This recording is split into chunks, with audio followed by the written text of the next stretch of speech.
Hi, this is Uday market 360 welcomes you. இன்னைக்கு நம்ம பார்க்க போகிறது ரொம்ப முக்கியமான விஷயம் அபவுட் இன்வெஸ்ட்மெண்ட். இன்னைக்கு வந்து கடந்த ஒரு வாரத்தில், அதாவது top 10 stocks which is performing, which is strongest moving in past one week, இதுதான் நம்ம இன்னைக்கு பார்க்க போகிறோம். முதல் ஸ்டாக் பார்த்தீங்கன்னா டாப் 10 ஸ்டாக்ஸ் நம்ம பார்க்க போகிறோம். முதல் ஸ்டாக் பார்த்தீங்கன்னா ப்ளூ ஸ்ப்ரிங் என்டர்பிரைஸ். இது வந்து ஒரு ஸ்மால் கேப் ஸ்டாக்கு. இது ஒரு வாரத்தில் கிட்டத்தட்ட 35லேருந்து 45% வந்து வளர்ச்சியை பதிவு செஞ்சிருக்கு. என்ன காரணம்? இதோட பிஇ ரேஷியோ என்ன, பிரைஸ் டு புக் வேல்யூ என்ன, ப்ரொமோட்டர் இன்டெகிரிட்டி என்ன, ஃபாரின் இன்ஸ்டிடியூஷனல் இன்வெஸ்டர்ஸ் எந்த அளவுக்கு புக் இல்லை ஆர்டர் வச்சிருக்காங்க, ஸ்டேக் வச்சிருக்காங்க அப்படின்லாம் நம்ம பின்னாடி பார்க்கலாம். அடுத்து ரெண்டாவது ஸ்டாக் பார்த்தீங்கன்னா Sumitomo chemical India, mid cap stock. இதனுடைய ஒரு வார வளர்ச்சி பார்த்தீங்கன்னா 18லேருந்து 22% வளர்ந்துருக்கு. ரொம்ப முக்கியமான ரீசன் வந்து ஹெவி இன்ஸ்டிடியூஷனல் பையிங் இருந்திருக்குங்க. மூணாவது ஸ்டாக் பார்த்தீங்கன்னா ஜென்சர் டெக்னாலஜிஸ். இது நீங்கள் நிறைய பேர் கேள்விப்பட்டிருக்கீங்க. இது ஒரு மிட் கேப் ஸ்டாக்கு. இதனோட வளர்ச்சி பார்த்தீங்கன்னா 15லேருந்து 20% இருக்கு. ரொம்ப strong IT momentum and AI theme சம்பந்தமாக இருக்கு. அடுத்து ஏஜிஎஸ் வாப்பாக் டெர்மினல், இது நாலாவது ஸ்டாக். இது ஒரு மிட் கேப் ஸ்டாக்கு. 14% to 18%. இது வால்யூம் பிரேக் அவுட்னால இது மூவ் ஆயிருக்கு. அடுத்து ஹெச்எஃப்சிஎல், இது தொடர்ந்து ஹெச்எஃப்சிஎல் ஸ்டாக் வந்து தொடர்ந்து அடிபட்டுக்கிட்டே இருக்குங்க. நீங்கள் பிளாக் டீல பார்த்தீங்கன்னா நிறைய அந்த ஹெச்எஃப்சிஎல் வந்து இடம்பெற்றிருக்கும். இது அஞ்சாவது ஸ்டாக்கு. இதனோட வளர்ச்சி ஒரு வாரத்தில் பார்த்தீங்கன்னா 12லேருந்து 15% வளர்ச்சி இருக்கு. ரொம்ப முக்கியம் வந்து டெலிகாம், டிஃபென்ஸ் பையிங் இதில் இருக்கிறனால இது வளர்ச்சி இருக்கு. ஆறாவது ஸ்டாக்கு வந்து eClerx service mid cap stock. இது வந்து 10%லேருந்து 12% ஒரு வாரத்தில் வளர்ச்சியை கண்டிருக்கு. ஸ்ட்ராங்கஸ்ட் ஐடி சர்வீஸ் டிமாண்ட் இருக்கனால இதனுடைய வளர்ச்சி இருக்கு. ஏழாவது ஸ்டாக் வந்து ஹெச்சிசிஎல் டெக்னாலஜி. உங்களுக்கு எல்லாருக்கும் ரொம்ப ஃபெமிலியராக தெரிஞ்ச ஸ்டாக் தான், லார்ஜ் கேப் ஸ்டாக்கு. இதுக்கு கடந்த ஒரு வாரத்தில் 8லேருந்து 10% வளர்ச்சி கண்டிருக்கு. யூஎஸ்டி வந்து 1.14 billion deal plus AA partnership, இது ஒரு முக்கியமான ரீசனாக பார்க்கப்படுது. அடுத்து இண்டஸ்இண்ட் பேங்க், இது ஒரு லார்ஜ் கேப் ஸ்டாக்கு. கிட்டத்தட்ட 7லேருந்து 9% ஒரே வாரத்தில் வளர்ந்துருக்கு. ஃபினான்ஷியல் பையிங் நிறையா இருக்கு. அடுத்து முத்து ஃபினான்ஸ், உங்கள் எல்லாருக்கும் தெரிஞ்சதுதான், கோல்ட் லோன் கொடுக்கக்கூடிய முத்து ஃபினான்ஸ். இது ஒரு லார்ஜ் கேப் ஸ்டாக்கு. 6லேருந்து 8% ஒன் வீக்கில் இது க்ரோத் இருக்கு. கோல்டு ஃபினான்ஸ் ரேலி ஆகுறது இது ஒரு முக்கிய ரீசன். அடுத்த 10வது ஸ்டாக்னு பார்த்தீங்கன்னா லியூபின், இது ஒரு லார்ஜ் கேப் ஸ்டாக்கு. 6லேருந்து 7% வளர்ச்சி ஒரே வாரத்தில் பதிவு செஞ்சிருக்கு. ஃபார்மா ஸ்ட்ரென்த் அப்படிங்கிறத பார்க்கலாம். ஓகே, இந்த ஸ்டாக் ஒவ்வொன்றும் ஏன் வளர்ந்துருக்கு அப்படிங்கிறத நம்ம ஒன் பை ஒன்னாக பார்க்கலாம். ஃபர்ஸ்ட் ஸ்டாக் நம்ம சொன்னது பார்த்தீங்கன்னா ப்ளூ ஸ்ப்ரிங் என்டர்பிரைசஸ் இல்லையா. இந்த வாரத்தில் மட்டும் அதிகமாக பேசப்பட்ட ஸ்மால் கேப் ஸ்டாக் என்றால் அது ப்ளூ ஸ்ப்ரிங் ஸ்டாக் தாங்க. இந்த நிறுவனம் வேதாந்தா அலுமினியத்திலிருந்து 1437 கோடி மதிப்பிலான பெரிய ஆர்டரை பெற்றிருக்கு. மார்க்கெட்டில் ஒரு கம்பெனி இவ்வளவு பெரிய ஆர்டர் கிடைச்சா எதிர்கால ரெவன்யூ மற்றும் ப்ராஃபிட் அதிகரிக்கும் என்று முதலீட்டாளர்கள் எதிர்பார்க்கிறார்கள். அதனால ரீட்டைல் இன்வெஸ்டர் மட்டுமல்லாம இன்ஸ்டிடியூஷன்ஸ் கூட வாங்க ஆரம்பிச்சிருக்காங்க. ஷேர் பிரைஸ் ஒரே வாரத்தில் 35% மேல உயர்ந்திருக்குங்க. மெயின் ரீசன் பார்த்தீங்கன்னா ஹியூஜ் கவர்மெண்ட் மற்றும் கார்பரேட் ஆர்டர் இவங்க வச்சிருக்காங்க. ரெண்டாவது வந்து ஃபியூச்சர் ரெவன்யூ விசிபிலிட்டி நல்லா இருக்கு. ஹெவி வால்யூம் பிரேக் அவுட் ஆயிருக்கு. இதுதான் வந்து ப்ளூ ஸ்ப்ரிங் அப்படினுடைய இது. இதில் பிஇ ரேஷியோ எவ்வளோ இருக்குன்னு பார்த்துக்கிட்டிங்கன்னா, அதாவது ப்ரைஸ் டு ஏர்னிங் ரேஷியோன்னு சொல்லுவாங்க, -120.4 இருக்கு. மைனஸில் இருக்குங்க. இது ரொம்ப முக்கியம். ஏன் ப்ரைஸ் டு ஏர்னிங் வந்து 20க்குள்ளே இருக்குன்னு சொல்லி ஜென்ரலாக சொல்லுவாங்க. இது மைனஸில் இருக்கு. ஸோ அதே நேரத்தில் இபிஎஸ் பார்த்தீங்கன்னா 0.46 இருக்கு. மார்க்கெட் கேபிட்டல் பார்த்தீங்கன்னா 1847 கோடிங்க. இது ப்ரைஸ் டு புக் வேல்யூ பார்த்தீங்கன்னா 2.8. இது இதோடைய இது. அதே மாதிரி இதோட நெட் ப்ராஃபிட் நீங்கள் போய் நீங்கள் செக் பண்ணி பார்த்துக்கலாம். அதே மாதிரி ப்ரொமோட்டர் எவ்வளோ ஸ்டேக் வச்சிருக்காருன்னு பார்த்தீங்கன்னா, ப்ரொமோட்டர் 58.17% இதில் ஸ்டேக் வச்சிருக்காருங்க. ஃபாரின் இன்ஸ்டிடியூஷனல் பார்த்தீங்கன்னா கிட்டத்தட்ட யாருமே இல்லை, கிட்டத்தட்ட 5.7% ஃபாரின் போர்ட்ஃபோலியோ இன்வெஸ்டர்ஸ் இதில் ஸ்டேக் வச்சிருக்காங்க. அடுத்த ஸ்டாக் பார்த்தீங்கன்னா சுமிட்டோமோ கெமிக்கல் இந்தியா. இந்த ஸ்டாக்கு முக்கிய காரணம் அக்ரிகல்ச்சர் செக்டரில் இந்த ஸ்டாக் இருக்கு. இது ஒரு ஜப்பான் கம்பெனியோடைய கொலாபரேஷன் மாதிரி தான் இது. ஏன்னா சுமிட்டோமா பேர்லேயே தெரியும், சுமிட்டோமாங்கிறது ஒரு ஜப்பான் கம்பெனியோட இது. So Sumitomo chemical India. So இந்த வருடம் நல்ல மன்சூன் எதிர்பார்ப்பு இருப்பதால் ஃபெர்டிலைசர் மற்றும் கிராப் ப்ரொடக்ஷன், அதாவது பயிர் ப்ரொடக்ஷன் இருக்கு இல்லையா, கெமிக்கல் டிமாண்ட் அதிகரிக்கும் என்று மார்க்கெட் நம்புது. அதோடு ரா மெட்டீரியல் காஸ்ட் குறைஞ்சிருக்கிறதும் மார்ஜின் இம்ப்ரூவ் ஆகும் என்று எதிர்பார்க்கப்படுகிறது. இந்த காரணங்களால் இன்ஸ்டிடியூஷன் தொடர்ந்து வந்து இதில் வாங்கிட்டு இருக்காங்க. சுமிட்டோமோ கெமிக்கல் இன்ஸ்டிடியூஷன் தான் அதிகமாக வாங்குறாங்க. Good monsoon, agro chemical demand, better margin இருக்குன்னு எதிர்பார்க்கப்படுது. ஓகே, இந்த ஸ்டாக்கோடைய பிஇ பார்க்கலாம். 46.2ங்க. இபிஎஸ் பார்த்தீங்கன்னா 11.12. மார்க்கெட் கேபிட்டல் 25,072 கோடி. பிபி ரேஷியோ பார்த்தீங்கன்னா பிரைஸ் டு புக் வேல்யூ பார்த்தீங்கன்னா 7.4. நெட் ப்ராஃபிட் வந்து நீங்கள் போய் செக் பண்ணிக்கோங்க. ப்ரொமோட்டர் ஷேர் எவ்வளோ வச்சிருக்கான்னு பார்க்குறேன். 75% ஷேர் ப்ரொமோட்டர் வச்சிருக்காரு. ஃபாரின் இன்வெஸ்டர்ஸ் பார்த்தீங்கன்னா 3.41% ஷேர் இதில் வச்சிருக்காங்க. அடுத்து நம்ம பார்க்க போகிற ஸ்டாக் வந்து ஜென்சர் டெக்னாலஜி 15% 20% ஒரே வாரத்தில் வளர்ந்துருக்கு. சரி, நம்ம அந்த ஸ்டாக்கை பற்றி பார்த்துடலாம்.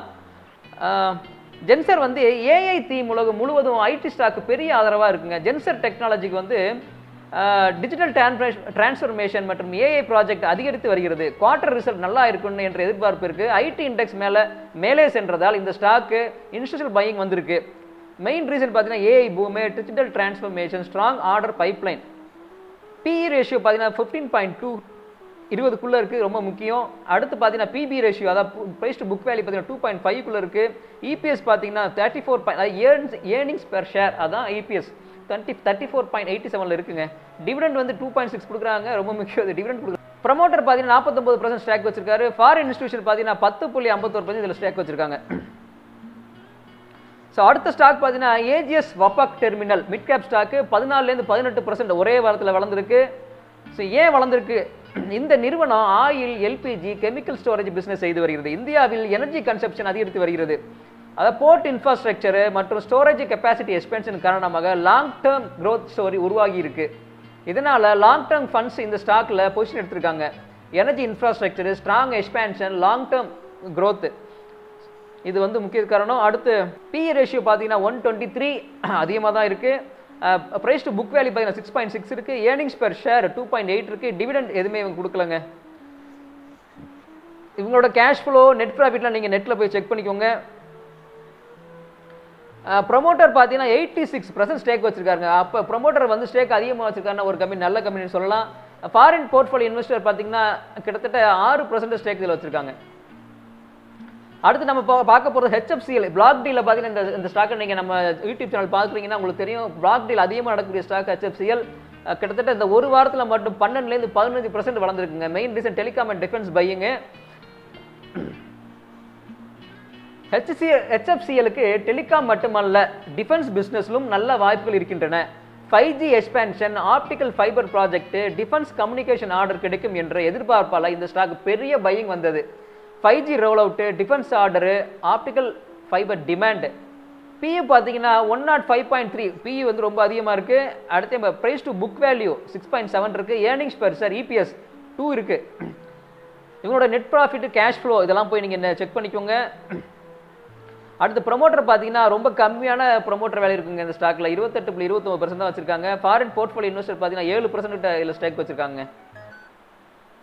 ஸோ அடுத்து நம்ம பார்க்க போகிற company eclair service. Mid gap வந்து 10% 12% இந்த ஒரு வாரத்தில் மட்டும் வளர்ந்துருக்கு. ஸ்ட்ராங் ஐடி சர்வீஸ் டிமாண்ட் இந்த இருக்கு. இந்த நிறுவனம் இது ஏன் ஒரு வாரத்தில் வளர்ந்துருக்கு அப்படின்னு பார்க்கலாம். இந்த நிறுவனம் அவுட் சோர்சிங் மற்றும் டிஜிட்டல் பிசினஸ் சொல்யூஷன் வழங்குகிட்டு இருக்குங்க. யூஎஸ் மற்றும் யூரோப் கிளைண்ட்ஸ் அதிகரித்து வருவதாலும் ரெவன்யூ க்ரோத் வரும் என்று மார்க்கெட் எதிர்பார்க்குது. டாலர் ஸ்ட்ராங் இருப்பதால் ஐடி எக்ஸ்போர்ட் கம்பெனி சாதகமாக உள்ளது. பிஇ ரேஷியோ பார்த்தீங்கன்னா 20 கம்மியாகவே இருக்குன்னு சொல்லாங்க. 19.8 தான் இருக்கு. பி/பி ரேஷியோ, அதாவது பிரைஸ் டு புக் பார்த்தீங்கன்னா 5.5 இருக்கு. இபிஎஸ் பார்த்தீங்கன்னா 75 இருக்குங்க. ஏர்னிங்ஸ் பெர் ஷேர் 75 ரூபாய். அடுத்து பார்த்தீங்கன்னா நெட் ப்ராஃபிட், கேஷ் ஃப்ளோலாம் நீங்கள் போய் செக் பண்ணிக்கோங்க. ப்ரொமோட்டர் பார்த்தீங்கன்னா 54.52% ஷேர் இதில் வச்சிருக்காரு. ஃபாரின் போர்ட்ஃபோலியோ இன்வெஸ்டர் பார்த்தீங்கன்னா கிட்டத்தட்ட 12% ஷேர் இதில் வச்சிருக்காங்க. அடுத்து எல்லாருக்கும் தெரிஞ்ச ஹெச்சிஎல் டெக்னாலஜிஸ், இது ஒரு லார்ஜ் கேப் கம்பெனி. ஒரே வாரத்தில் 8% 10% வளர்ந்துருக்கு. மெயின் ரீசன் வந்து USD 1.14 பில்லியன் டீல், அதான் ஏஏ பார்ட்னர்ஷிப், இதுக்கு முக்கியமான காரணம். இந்த வாரத்தின் மிகப்பெரிய ஐடி நியூஸ் என்றாலே அது ஹெச்சிஎல் டெக் தாங்க. இந்த நிறுவனம் நான் ஏற்கனவே சொன்ன மாதிரி $1.14 பில்லியன் கான்ட்ராக்டரை வென்றிருக்காங்க. அதோடு ஃபார்ச்சூன் குளோபல் 50 கம்பெனியுடன் ஏஐ பார்ட்னர்ஷிப் அறிவித்துள்ளாங்க. அடுத்த 5 to 10 ஆண்டுகளுக்குள்ள ரெவன்யூ விசிபிலிட்டி கொடுக்குது. அதனால ஃபாரின் இன்வெஸ்டர் வந்து வாங்க ஆரம்பிச்சிட்டாங்க. இதோட price to earning ratio, P E ratio பார்த்தீங்கன்னா 18.6 இருக்கு. 20 கம்மியாக இருக்குங்க, ரொம்ப முக்கியம். பிரைஸ் டு புக் வேல்யூ 4.1 இருக்கு. மார்க்கெட் கேபிட்டல் வந்து கிட்டத்தட்ட 3,09,087 கோடி. இபிஎஸ் அதாவது ஏர்னிங் பெர் ஷேர் பார்த்தீங்கன்னா 64 கிட்ட இருக்கு. டிவிடெண்ட் வந்து 5.3 கொடுக்குறாங்க பெர் ஷேருக்கு. அதே மாதிரி கேஷ் ஃப்ளோ, நெட் ப்ராஃபிட் இதெல்லாம் நீங்கள் செக் பண்ணிக்கோங்க. அடுத்து ப்ரொமோட்டர் பார்த்தீங்கன்னா கிட்டத்தட்ட 61% ஸ்டேக் இதில் வச்சிருக்காரு. ஃபாரின் போர்ட்ஃபோலியோ இன்வெஸ்டர்ஸ் பார்த்தீங்கன்னா 16% ஸ்டேக் இதில் வச்சிருக்காங்க. அடுத்து பார்த்தீங்கன்னா எல்லாருக்கும் தெரிஞ்ச IndusInd bank large cap stock 7லேருந்து 9% இந்த ஒரு வாரத்தில் வளர்ந்துருக்கு. கடந்த சில மாதங்களில் பேங்க் ஸ்டாக்ஸ் கரெக்ஷன்ல இருந்தது.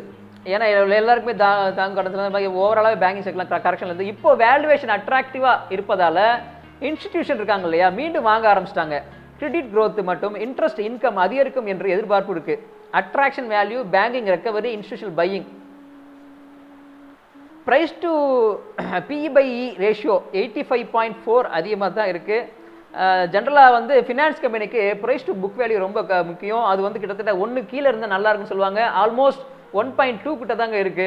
அதே மாதிரி ஏர்னிங்ஸ் பெர் ஷேர் பார்த்தீங்கன்னா 11.41% இருக்கு.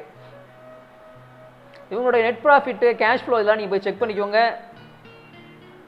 ப்ரமோட்டர் பார்த்தீங்கன்னா ரொம்ப கம்மி தான் வச்சிருக்காரு. 15.82% தான் ப்ரமோட்டர் ஷேர் ஹோல்டராக இருக்காரு. ஃபாரின் போர்ட்ஃபோலியோ பார்த்தீங்கன்னா கிட்டத்தட்ட 29% ஃபாரின் போர்ட்ஃபோலியோ இதில் இன்வெஸ்ட் பண்ணி வச்சிருக்காங்க. அடுத்து பார்க்க போற கம்பெனி எல்லாருக்கும் தெரிஞ்ச கோல்டு லோன் கொடுக்குற முத்து ஃபினான்ஸ் கம்பெனி. இது ஒரு லார்ஜ் கேப் ஸ்டாக். கிட்டத்தட்ட 6லேருந்து 8% ஒரு வாரத்தில் வளர்ந்துருக்கு. கோல்டு பிரைஸ் தொடர்ந்து புதிய ஹையை நோக்கி சென்றுகிட்டு இருக்குங்க. கோல்டு பிரைஸ் உயர்வதால கோல்டு லோன் கம்பெனி அதிக லோன் கொடுக்க முடியும். அதனால ரெவன்யூ ப்ராஃபிட் இரண்டும் அதிகரிக்கும். இந்த காரணத்தால முத்து ஃபினான்ஸ் வந்து பெரிய பையிங் வந்திருக்கு. இவங்களோட P/E ரேஷியோ பார்த்தீங்கன்னா 11.6 இருக்குங்க. அண்டர் 20 இருக்குங்க. ரொம்ப முக்கியம் இது. அதே மாதிரி பிரைஸ் டு புக் வேல்யூ கொஞ்சம் அதிகம் தான் சொல்லணும், 3.1 இருக்கு. EPS பார்த்தீங்கன்னா 263.79 பெர் ஷேர், ரொம்ப முக்கியங்க. டிவிடெண்ட் பார்த்தீங்கன்னா ₹1 கொடுக்குறாங்க. அதே மாதிரி கேஷ் ஃப்ளோ, நெட் ப்ராஃபிட்லாம் நீங்கள் போய் செக் பண்ணிக்கோங்க.